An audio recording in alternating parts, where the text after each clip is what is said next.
कक्षा 12वीं द्वितीय सत्र अर्थात सेकेंड टर्म में आने वाला पाठ तुलसीदास, इसका दूसरा अंश पढ़ेंगे जिसमें पद दिए हुए हैं।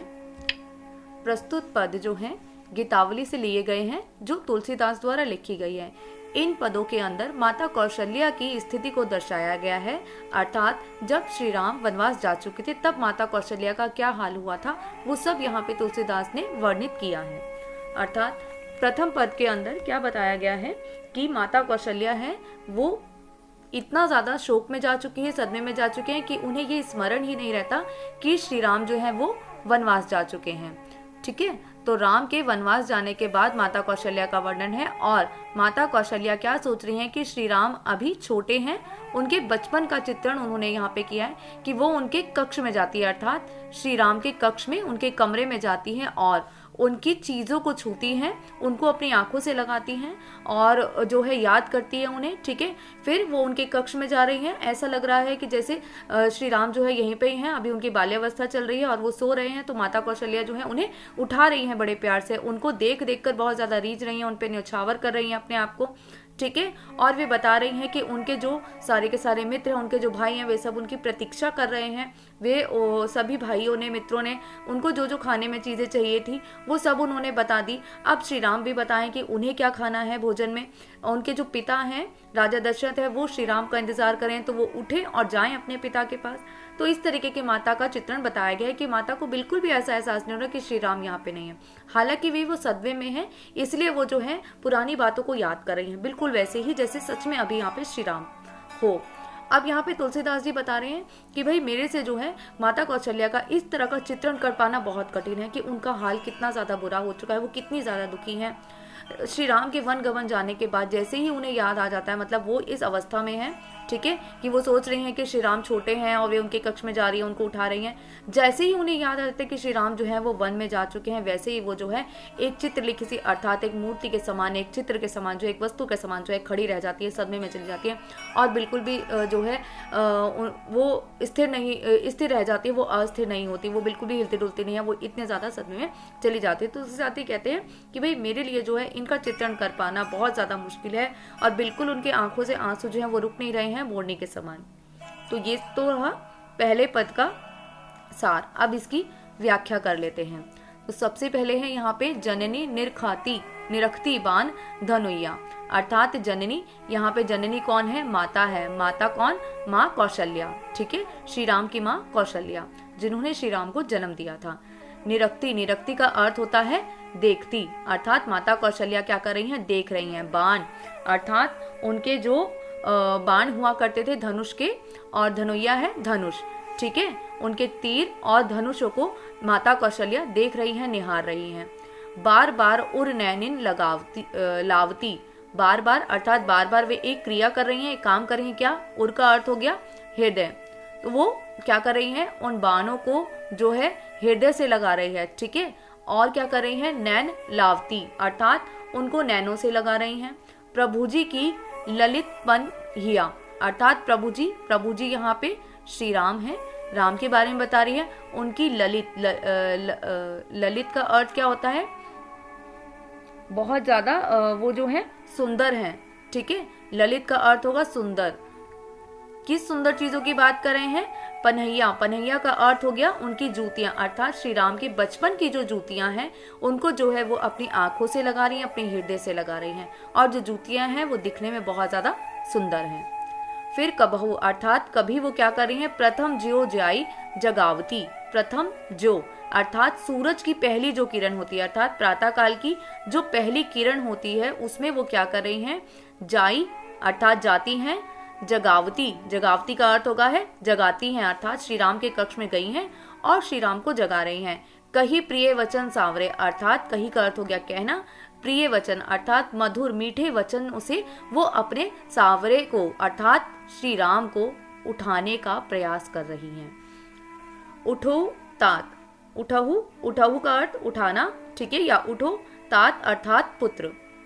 बलि मातु बदन पर, अर्थात बलि बलिहारी न्योछावर। माता कौशल्या जैसे ही श्री राम को देख रही हैं, वे सो रहे हैं, तो उनके ऊपर जो है, उनके शरीर पर जो है वो माँ जो है निछावर जा रही हैं, अपने आप को निछावर कर रही हैं। ठीक है। अनुज सखा सब द्वारे, तो माता क्या कह रही हैं, देखो ये वाली जो बात है ये उनके मन में चल रहा है, एक विचार है कि वे उस पे निछावर जा रही है, और वे कहती हैं उठो तात, और फिर कहती हैं कि अनुज सखा सब द्वारे, अर्थात तुम्हारे जो अनुज हैं, तुम्हारे भाई हैं, तुम्हारे मित्र हैं, वे सारे द्वार पर खड़े तुम्हारी प्रतीक्षा कर रहे हैं। मतलब ये वाक्य बोलकर वो श्री राम को उठाने का प्रयास कर रही हैं।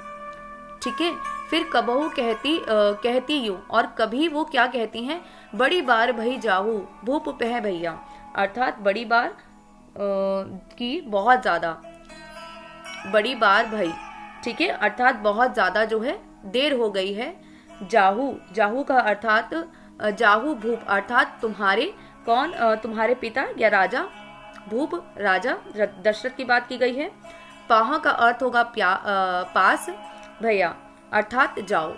तो माता कौशल्या कह रही है कि बहुत देर हो गई है, तुम्हें तुम्हारे पिता तुम्हारी प्रतीक्षा कर रहे होंगे, तुम्हें तुम्हारे पिता के पास, राजा के पास जाना होगा।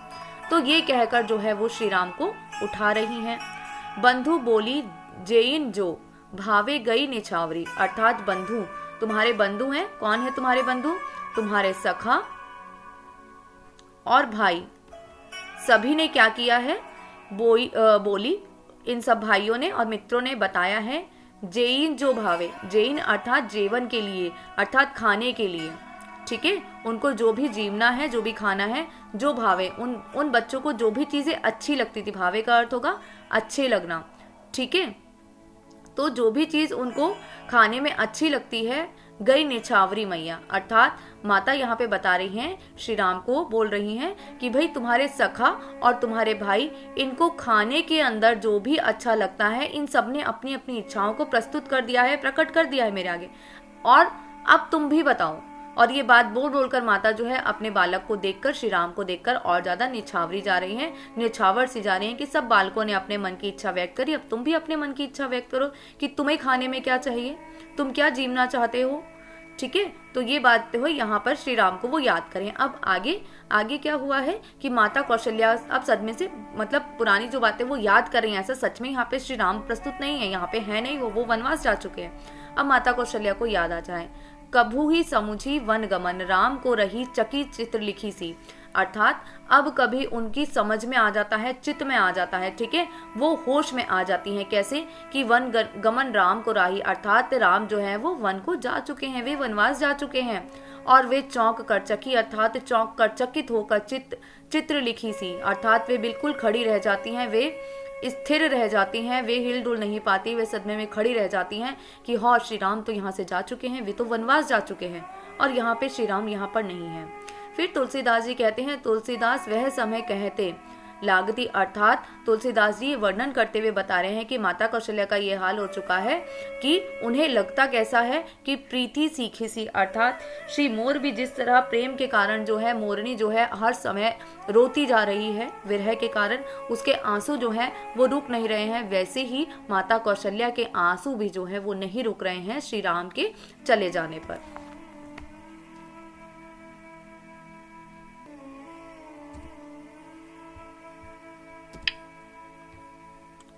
दूसरा पद भी गीतावली से ही लिया गया है, और इसमें भी माता कौशल्या का ही चित्रण किया गया है। अब माता कौशल्या क्या चाह रही हैं कि राम जो है वो एक बार वापस आ जाए। ठीक है। एक बार आ जाओ राम, ऐसा माता कौशल्या कह रही हैं, और इसके लिए वो बहाना क्या लगा रही हैं, वो घोड़ों का बहाना लगा रही हैं कि हमसे ना सही तो घोड़ों से मिलने आ जाओ, और एक संदेश वो जो है पथिक के द्वारा देना चाह रही हैं श्री राम को। तो ये इस पद में बताया गया है। ये बताती हैं कि श्री राम एक बार तुम आ जाओ, ठीक है, तुम जब से गए हो हम सबको तो भूल ही गए हो, कोई बात नहीं, भूल गए हो तो ठीक है, तुम पर हमारे लिए ना सही परंतु अपने घोड़ों के लिए तो एक बार आ जाओ, उन्हें देख जाओ। क्यों? क्योंकि जो यहाँ पे भरत हैं भरत क्या कर रहे हैं, तुम्हारे घोड़ों की जो है बड़ी चाकरी करें, बड़ी सेवा करें। क्यों कर रहे हैं, क्योंकि घोड़े जो है वो तुम्हारे बड़े लाडले थे, तुम्हें बहुत प्रिय थे, और इसलिए भरत जो है उनकी बड़ी सेवा चाकरी कर रहे हैं। और घोड़ों का जो है तुम्हारे बिना मन नहीं लग रहा है, वे बहुत ज्यादा उदास रहते हैं, वो खाते पीते नहीं है, वो बिल्कुल ही पाला पड़ने से अर्थात बहुत ज्यादा बर्फ गिरने से जैसे कमल का फूल मुरझा जाता है, वैसे ही तुम्हारे घोड़े भी दिन पे दिन मुरझाते जा रहे हैं, कमजोर पड़ते जा रहे हैं। भरत जो है बहुत ज्यादा उनका ध्यान रख रहे हैं, उनको खिला रहे हैं, उनको पुचकार रहे हैं, परंतु घोड़े जो है कुछ खा पी नहीं पा रहे हैं। सुबह उठते ही भरत उनकी सेवा चाकरी में लग जाते हैं। 100 गुनी भरत जो है उनकी सेवा करें, परंतु जो है घोड़ों को तो तुम्हारा इंतजार है, किसी के लिए ना सही कम से कम इन घोड़ों को देखने के लिए तो तुम एक बार आ जाओ। अब घोड़ों को देखने के लिए अगर श्री राम आएंगे तो माता कौशल्या भी श्री राम के दर्शन कर लेंगे, तो इस बहाने से वो एक बार जो है श्री राम को वापस बुलाना चाह रही हैं। फिर वो एक पथिक को कहती है कि अगर तुम्हें कहीं वन में अगर श्री राम मिलते हैं, ठीक है, तो तुम क्या करो, उनको मेरा ये संदेश पहुंचा दो कि घोड़ों को जो है वो एक बार उनको देखने के लिए आ जाए, वो जो है बहुत ज्यादा बीमार हो रहे हैं, तो इस बहाने जो है तुम जो है श्री राम यहाँ आ जाएंगे और मैं भी उन्हें देख लूंगी, और ये जो है संदेश तुम मेरा जो है श्री राम तक पहुंचा दो। तो ऐसा माता कौशल्या बता रही है, उनकी मना स्थिति, उनका दुख जो है इन सारी पंक्तियों में अच्छी तरह से व्यक्त हो जाता है कि माता कौशल्या जो है समझ रही हैं कि श्री राम ऐसे तो आएंगे नहीं, तो हमारे लिए ना से ही, मेरे लिए ना से ही, तो कम से कम अपने घोड़ों के बहाने ही वो आ जाएं, एक बार तो वो उनके दर्शन कर लें। व्याख्या करते हैं, राघो एक बार फिरी आवो। राघो अर्थात श्री राम। तो माता कौशल्या कह रही हैं श्री राम को कि राघो एक बार फिरी आ जाओ, फिरी आओ अर्थात एक बार फिर से आ जाओ, ठीक है। ए बार बजी बिलोकी, ए बार अर्थात इस बार। बाजी का अर्थ है घोड़ा। बिलोकी का अर्थ हो गया देखकर। अपने बहुरो बन ही सिधावो, ठीक है, एक बार आओ, और बहुरो अर्थात पुनः या फिर से, मतलब वापस, फिर से तो वापस चले जाना। बनही का अर्थ होगा वन में वन में तुम वापस चले जाना। सिधावो का अर्थात चले जाना, ठीक है। तो माता कौशल्या यहाँ पे बता रही हैं कि एक बार आ जाओ, घोड़ों को देख लो, और फिर चाहे तुम वापस चले जाना वन में। जे पई प्याई पोखी, जे पई अर्थात पई प्याई दूध पिलाना, ठीक है, दूध या पानी पिलाना, किसी तरीके से घोड़ों की बात कर रहे हैं यहाँ पे। पोखी का अर्थ होगा मजबूत बनकर। कर पंकज वार वार चुचकारे, अर्थात जो कर पंकज है अर्थात कमल रूपी हाथ, ठीक है, पंकज यहाँ पे कमल है, कमल रूपी हाथ किसके हैं, यहाँ पे भरत के बताए जा रहे हैं। वार वार अर्थात बार बार वो जो है चुचकारे का अर्थात किसी को पुचकारना। तो क्या कर रहे हैं, जो भरत हैं, ठीक है, भरत के द्वारा क्या किया जा रहा है, वो घोड़ों को प्यार कर रहे हैं, वो घोड़ों को पानी पिला रहे हैं, दूध पिला रहे हैं, ठीक है, वो क्या कर रहे हैं कि अपने कोमल हाथों से जो है घोड़ों को पुचकार रहे हैं, उन्हें प्यार कर रहे हैं, उन्हें लाड कर रहे हैं। क्यों कर रहे हैं कि किसी तरीके से जो है घोड़े कुछ खा ले, कुछ पी ले, उनके शरीर को कुछ लग जाए, क्योंकि राम के चले जाने से जो घोड़े हैं वो बहुत ज्यादा कमजोर होते जा रहे हैं, वो बीमार पड़ते जा रहे हैं। तो माता कौशल्या बता रहे हैं कि भरत उनकी जो है बड़ी सेवा कर रहे हैं। क्यों जीव ही अर्थात क्यों कर रहे हैं भरत ऐसा, जीव ही अर्थात जीवन, उनको जो है जीना है, ठीक है। भरत द्वारा घोड़ों की सेवा की जा रही है। मेरे राम लाडले अर्थात माता कौशल्या कह रही है कि मेरे राम लाडले, तुम्हारे जो भरत है, तुम्हारा जो भरत है वो घोड़ों की बहुत ज्यादा सेवा कर रहा है, उनको पुचकार रहा है, अपने कोमल हाथों से उन्हें लाड कर रहा है। ते अब निपट बिसारे अर्थात निपट का अर्थ है बिल्कुल, और बिसारे का अर्थ है भूल गए। तो भरत क्या कर रहे हैं, भरत तो घोड़ों की सेवा कर रहे हैं, और मेरे श्री राम लाडले, तुम्हारे लाडले घोड़ों की सेवा तो भरत कर रहा है, परंतु तुम जो क्या कर रहे हो कि तुम तो यहाँ से जब गए हो तो हम लोगों को बिल्कुल ही भूल गए हो, तुम घोड़ों को भूल गए हो, तुम हमें भूल गए हो, ठीक है। परंतु भरत क्या है, वो क्या कर रहे हैं, घोड़ों को जिंदा रखने के लिए उनकी तो सेवा भी कर रहे हैं, ठीक है। तो घोड़ों का हाल जो है बहुत ज्यादा बुरा बताया जा रहा है। भरत सौगुनी सार करते हैं अर्थात भरत जो है सौगुनी सार, भरत क्या कर रहे हैं, घोड़ों की 100 गुनी बहुत ज्यादा सार कर रहे हैं अर्थात देखभाल कर रहे हैं घोड़ों की, ठीक है। जानी